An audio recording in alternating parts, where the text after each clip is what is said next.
Hi, my name is Teresa Andre, and I have worked and volunteered in museums and various places, and I have found that for me, viewing history through the eyes of the participants is a lot more interesting than simply memorizing dry facts and dates. So let's take World War II, for example. Rosie the Riveter is an iconic image of a strong, patriotic working woman. I would like to introduce you to Leona, and I would like you to see her as a strong, patriotic, working, scientific woman who can be iconic for young women who aspire to be scientists, engineers, and mathematicians. This presentation will reflect an interval of time in the life of Leona Woods Marshall Libby. I will be relating her story from the University of Chicago through her time at the Hanford B reactor. Now, the B reactor was the world's first plutonium-producing facility, and during World War II, it was a top-secret operation. Currently, the B reactor is open to the public as part of one of our nation's newest national parks. To tell Leona's story, I will be using a scrapbook.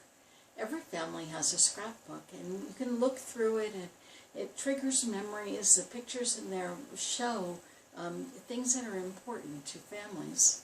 Leona's scrapbook is similar, except that her scrapbook shows a pivotal place in time and history and an amazing scientific woman.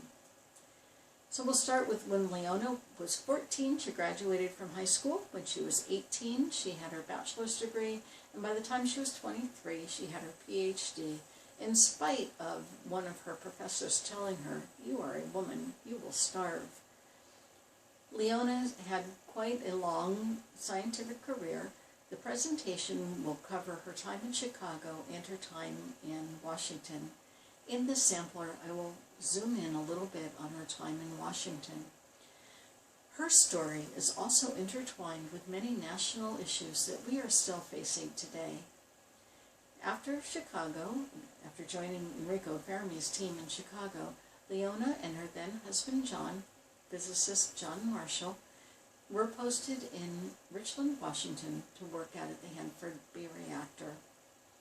Leona was the first woman to work out at the B reactor. She was a woman scientist, and she held a position that was pretty far up in the scientific scale, but the men were not used to working with a woman.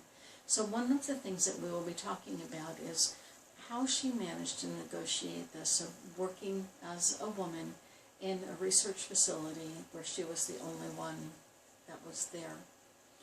Some of the stories that we'll be talking about will include some of her run-ins with the security guards, learning to live and work in a company town where the company is the government and the government is in charge of everything.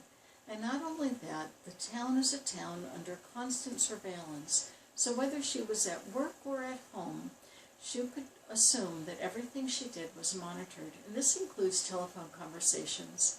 One of the issues that we still face today is the government need for enforcing security during a time of war and people's rights to privacy.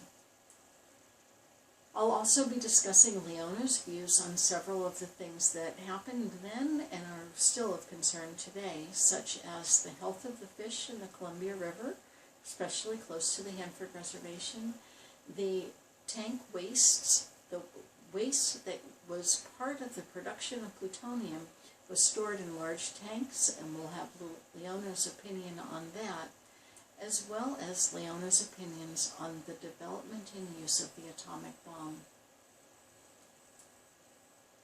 Leona's story continues with academic and professional achievements in chemistry, physics, astronomy, geophysics, and environmental studies. This presentation, however, will focus in on her life as a young woman in a top-secret town. Join me as I explore this phase of life of a dynamic woman in an atomic town. Thank you.